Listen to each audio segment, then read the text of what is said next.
Hey, martial arts fans. Welcome to Beauticast, the podcast that brings you the latest news from the world of martial arts.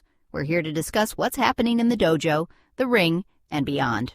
From competition results to new training techniques, we've got you covered. And we want to hear from you. If you have any martial arts news to share, a story to tell, or a question you'd like us to answer, send us an email at hello@beauticast.com. Now, let's get into the news. Okay, let's start with a mental image. I want you to picture two completely different worlds, both happening right now, this Monday, January 26, 2026. Okay. In world number one, you're in a small, dusty garage in Redondo Beach, California. There's no AC, no juice bar, definitely no corporate branding. Right. Just a handful of elite martial artists on a mat and a legendary teacher who is locking the door for the very last time because he refuses to compromise the soul of what he does. That's a heavy image. It really feels like the end of an era for a certain kind of martial arts. It really does. But then, snap your fingers. World number two, we are in Las Vegas. Total opposite. Totally. The lights are blinding. The music is deafening. The UFC has just inked a deal with Paramount Skydance for $7 billion. Billion. With a B. They're handing out $100,000 bonuses like candy. And this is a part that sounds like a fever dream. But it's real people are getting ready to pilot fighting robots using Nintendo Joy-Cons. So we are really looking at the full spectrum of violence today. We really are. We're calling this deep dive the soul versus the scale. We're going from, like you said, the intimate, almost non-profit culture of a garage dojo, all the way to the massive corporate and increasingly digital machinery of modern combat sports. And that's our mission today. We need to try and figure out what actually sustains a fighter and the fight game itself in 2026. Is it that garage culture? Is it the huge payout? Or are we all just moving towards a future where we outsource the violence to machines? To even start to answer that, I think we have to begin with the economics of that garage. Because the closure of Chris Haueter's combat base, it's not just a gym closing its doors. Wow. It's a signal that the old way of doing things might just be economically dead. Let's unpack that. For anyone listening who might not know the name, Chris Haueter isn't just some coach. He is one of the Dirty Dozen. No, that's not a reference to the old war movie. Right. In the world of Brazilian Jiu-Jitsu, BJJ, the Dirty Dozen, are the first 12 non-Brazilians to ever get a black belt. We're talking about the absolute pioneers. They were doing this way before the UFC was a billion-dollar business, back when it was just this weird kind of underground subculture. Yeah, and Haueter's been running combat base from his garage since 2005. And the source material points out something really specific here. It wasn't a gym. You couldn't just walk in off the street and sign up for a membership. No, not at all. It was described as a pilgrimage destination. It was basically a private club, mostly for other high-level black belts. And the key economic factor is that because it was in his garage, there was no commercial rent. That lack of overhead is everything. It is. It let him keep the culture pure. He didn't need to, cram 50 students into a class just to make rent. Until the 2026 real estate market finally came for him. He went on his podcast and just laid out the math. And it is a brutal lesson in gentrification. It is. He looked into moving this small elite group to a proper commercial space nearby.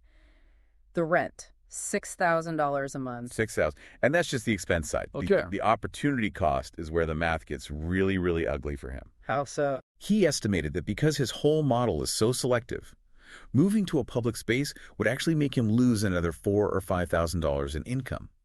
Wait, how does opening a public gym lose you money? That's usually how you make it. Because of his specific business model. Right now, his income comes from private seminars, from traveling the world to teach. Oh, I see. If he opens a commercial gym, he's chained to that location. He has to be there to open the doors, to manage the front desk, to teach the beginners. He loses the freedom to travel and earn that seminar money. So you add the $6,000 in rent to the $5,000 in lost income. He's looking at an $11,000 hole every single month. Exactly. Which brings us to that quote that I think just defines this whole thing. The one he said on his show. Yeah. He said, "I get paid to work, and I will not pay to go to work." It's so simple, but it's profound. It sounds like a business decision, but I'd argue it's a cultural tragedy. Haueter talked about the trust in that garage. He said in that little environment, you were 100% confident your training partner would take care of your body. You're not going to get hurt by some spazzy new guy trying to prove something. Exactly. That's the trade-off, isn't it? To pay a $6,000 rent, You need that volume. You need 50, 60, 100 students. And with more bodies on the mat, the safety and the intimacy they degrade. They have to. Oh. You can't curate the culture anymore. You're just managing traffic. So you either stay small and get priced out, or you scale up and lose the very thing that made you special in the first place. It's the classic gentrification of a subculture. But, speaking of surviving, I found this fascinating little nugget in our research. Have you heard of Sloth Jiu-Jitsu? Oh, I have, and I love this concept. It's the ultimate guide for calmly beating bigger, younger opponents. I thought it was a meme at first, but no, it's a real technical framework for grapplers over 35. It's so important. The whole idea is efficiency over explosion. If you're 40, you can't just scramble with a 20-year-old college wrestler. You'll lose, or you'll get hurt. Right. So Sloth Jiu-Jitsu is about slowing things down, using your skeletal structure, your frames, instead of just raw muscle to hold space. It strikes me as a perfect metaphor for what Haueter's doing with his business. How do you mean?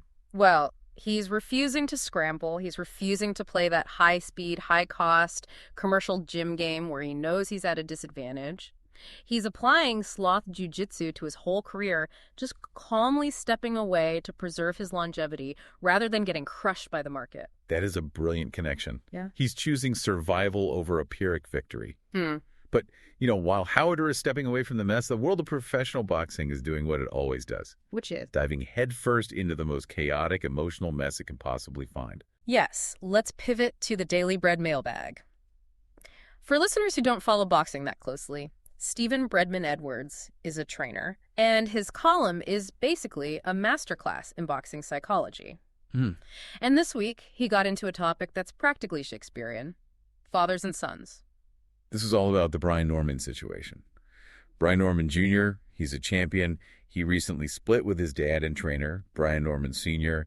He moved to a new star coach, Derek James. And the drama is that the dad refused to stay on as an assistant trainer. Exactly. And the public reaction is usually, pretty harsh on the dad. Oh, yeah, drop your ego, support your kid, don't be jealous. But Breadman, he completely flipped the script. He said, let's look at this like a workplace dynamic.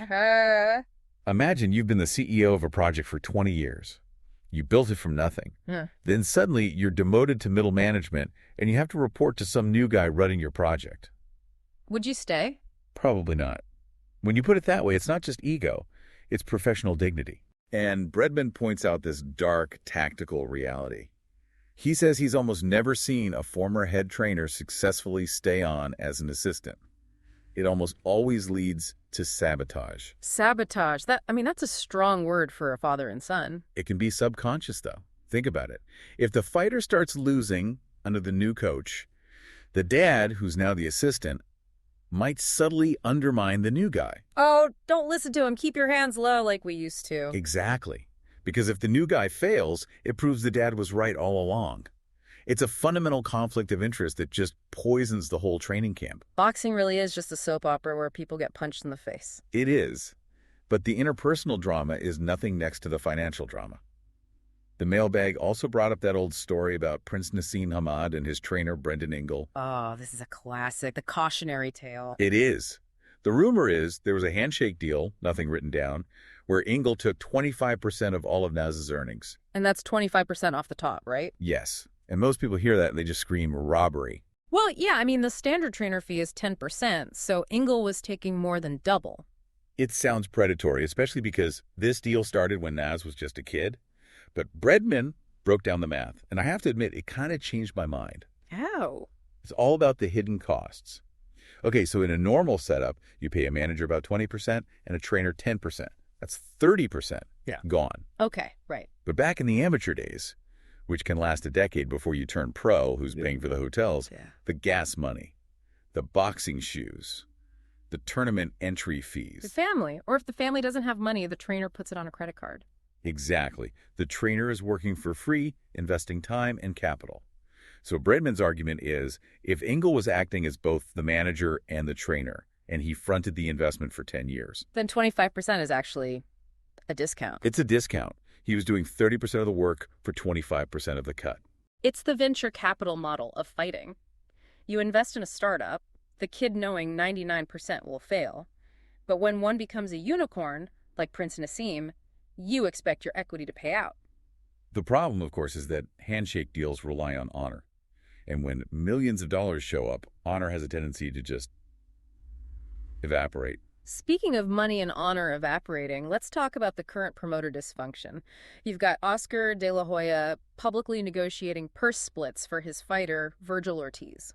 Yeah, against Jaron Boots, and as Oscar's out there demanding a 60-40 split. But isn't that the manager's job? It is. That's the problem. The promoter is supposed to sell the event. The manager is supposed to negotiate the fighter's pay with the promoter. But here the promoter is doing the manager's job in public. It completely blurs the lines of the Ali Act, which is the federal law designed to keep those roles separate to protect the fighter. But in boxing, it seems like everyone is always trying to do everyone else's job. Well, before we leave the sweet science, Breadman did drop a tier list for training that I think our listeners who actually train need to hear. Oh, this is pure gold. It's about return on investment. If you have limited time, what do you do? Tier 1, sparring, heavy bag, and road work. Meaning running. Yep. Tier 2, jump rope, pads, and core work. And then all the way down in Tier 3, strength training. I have to stop you. Lifting weights is Tier 3. In 2026, where everyone is obsessed with strength and conditioning, that feels really controversial. It is, but for boxing, he's right. You can have the biggest muscles in the world, but if you can't judge distance, which you only learn by sparring, or you don't have the gas tank from running miles, The muscles don't matter. they just become oxygen parasites. They slow you down. Yeah. In boxing, skills pay the bills. Skills pay the bills. Yeah. That's a perfect segue. Because in our next segment, the bills are being paid by a $7.7 billion check. Let's talk UFC. The juggernaut. While Chris Haueter is worried about $6,000 in rent, the UFC just locked in that 7-year deal with Paramount Skydance. It's a staggering amount of money. And what's really interesting is how that cash is immediately trickling down and affecting the violence itself. Right. We're seeing this inflation of incentives. The old site night bonuses were $50,000. Now they're $100,000. Doubled. And there's a new kicker, $25,000 for every single finish. Let's pause on that just so the listener gets it. Before, you might get a bonus if you had the performance of the night.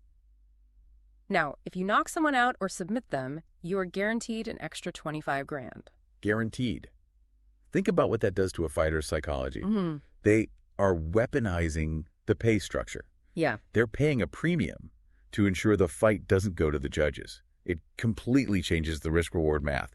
If you're tired in the third round, maybe you used to just coast to a decision win. But now that coasting costs you $25,000. So you swing for the fences. And we saw that high-risk, high-reward environment play out at UFC 324, specifically with the guy everyone loves to hate, Paddy the Baddy Pimblett. A massive reality check for that hype train. Paddy was fighting Justin Gaethje for the interim lightweight title. And Gaethje is. I mean, he's just a violence machine. The sources called it a firefight, which is exactly the kind of fight Gaethje loves. And the kind of fight Paddy absolutely should have avoided. He lost. His undefeated UFC record is gone. And the vultures circled immediately. I saw that. Ilia Topuria jumped on social media and told Paddy he fumbled the payday. It's brutal. But from a technical side, this was kind of inevitable. Paddy has this tendency to keep his chin way up in the air. You can get away with that against mid-tier guys. You can't do that against Justin Gaethje. So what's next for him? Where does he go from here? The road back is tough. The sources suggest he could fight Arman Tsarukyan, who is a grappling nightmare for him. Or maybe a grudge match with Dan Hooker. Oof, that Dan Hooker beef is ugly. They were trading insults about family, deceased friends. It got really personal. It did. But that drama sells pay-per-views. And, while we're all entertained by the drama, there's a much darker side to this business that showed up at that same event. We have to talk about Cameron Smotherman. This was genuinely scary to watch. Smotherman gets on the scale Friday morning.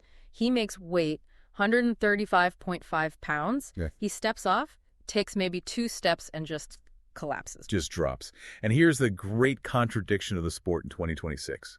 You have a $7.7 billion corporate deal. You have 4K cameras and these high-tech performance institutes. And yet, the price of admission is still this medieval practice of starving and dehydrating your body to the point of organ failure. Smotherman even claimed he didn't cut very much weight, which almost makes it scarier. It's the physiological cost. Even a small cut puts immense stress on the heart, on the brain.